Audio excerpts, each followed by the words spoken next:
14 फरवरी 2019 का दिन था। दुनिया वैलेंटाइन डे मना रही थी। उसी दिन सीआरपीएफ का एक काफिला श्रीनगर जम्मू हाईवे से गुजर रहा था।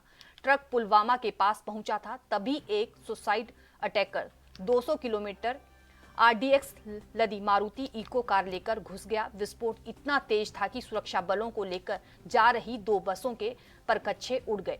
10 किलोमीटर दूर तक धमाके की आवाज सुनाई दी। इस हमले में 40 जवान शहीद हो गए हैं।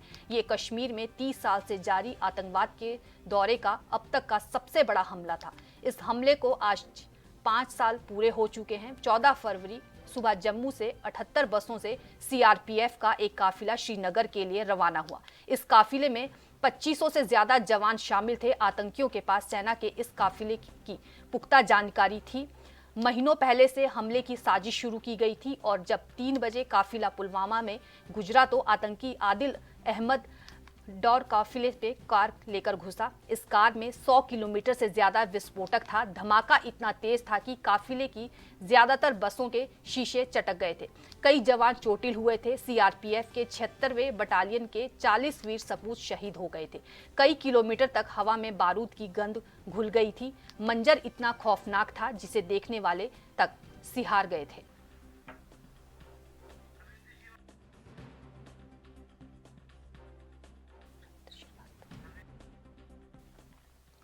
इस खबर पर अधिक जानकारी के लिए हमारे सहयोगी रविंद्र श्रीवास्तव हमारे साथ जुड़ चुके हैं। रविंद्र जी, पूरी जानकारी साझा कीजिए।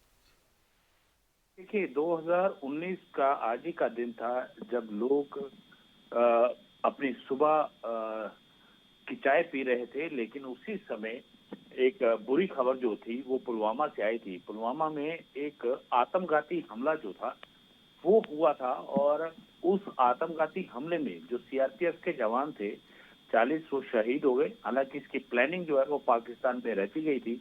आदिल डार जो आतंकी था उसने अपनी कार के अंदर करीब 100 किलो विस्फोटक जो भरा और उसके बाद एक पुख्ता जानकारी आतंकियों के पास थी कि एक काफिला जो है वो सीआरपीएफ का जम्मू से कश्मीर की तरफ निकल रहा है।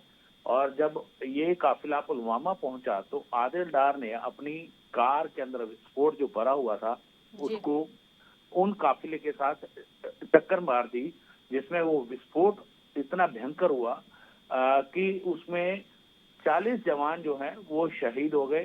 हालांकि उसके बाद बड़े पैमाने पर पाकिस्तान की निंदा हुई, पाकिस्तान को अंतर्राष्ट्रीय मंच पर घेरने का पूरी कोशिश की गई। उसके बाद कहा जाए तो सर्जिकल स्ट्राइक जो है वो तक की गई, लेकिन अभी भी कहा जाए तो पाकिस्तान के अंदर आतंकी फैक्ट्रियां जो है वो चल रही हैं। आज पुलवामा अटैक को लेकर पूरे देश में जो जवान शहीद हुए हैं उनको श्रद्धांजलि दी जाएगी, चाहे वो सीआरपीएफ कैंप हो या फिर आम जनता हो या फिर सेना हो।